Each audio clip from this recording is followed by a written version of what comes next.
বাগেরহাট জেলার বিভিন্ন পোল্ডারে পানি উন্নয়ন বোর্ডের করা প্রায় 50টি স্থানের বাঁধ ভেঙে ঢুকেছে পানি।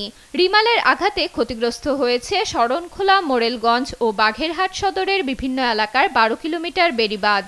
এতে ধসে গেছে পোল্ডারের টেকসই বেড়িবাঁধের 2 কিলোমিটার এলাকার ব্লক। ফলে লোকালয়ে পানি ঢুকে পড়ায় পানিবন্দী এখন কয়েক লাখ মানুষ। ঘূর্ণিঝড় আম্পান ও ইয়াসের চেয়ে রিমালে বেশি ক্ষয়ক্ষতি হয়েছে বাগেরহাটের স্থানীয়দের। ব্লক সরে যাওয়ায় সম্পূর্ণ বাঁধ ঝুঁকির মধ্যে পড়েছে বলে দাবি এলাকাবাসীর। প্রধানমন্ত্রী আমাদের একটা বেড়িবাঁধ দিয়েছিলে, আমরা সবাই খুশি হয়েছিলাম। এখন যে বন্যার যে অবস্থা, নদী শাসন যদি না করে তোমাকে বাঁচার কোনো পথ নাই। বারবার বন্যায় আমরা মুখোমুখি হচ্ছি, আমাদের ঘর বাড়ি ঘর সব বিলীন হয়ে যাচ্ছে। চুলোয় পানি উঠে গেছে, দাস বাড়ি গের বাড়ি সব তালাই গেছে, রান্না বান্না করে খাতে পারতেছে না, যার যার বিপদগ্রস্ত রাস্তার এবারে মানুষ পাশ যেতে পারতেছে না এই রাস্তা ভাঙার কারণে।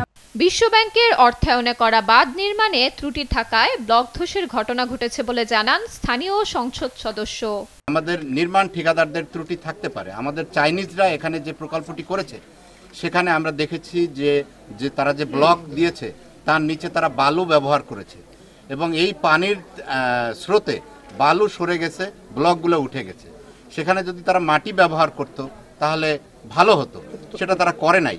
ক্ষতিগ্রস্ত বাঁধ দিয়ে জোয়ারের পানি যেন ঢুকতে না পারে তার জন্য জরুরি ভিত্তিতে বাঁধ মেরামত চলছে বলে জানান পানি উন্নয়ন বোর্ডের নির্বাহী প্রকৌশলী। আমরা জরুরি ভিত্তিতে বেশি ঝুঁকিপূর্ণ স্থানগুলোতে কাজ শুরু করে দিয়েছি, যাতে পরবর্তী জোয়ারের পানি দেশগুলি প্রবেশ না করতে পারে।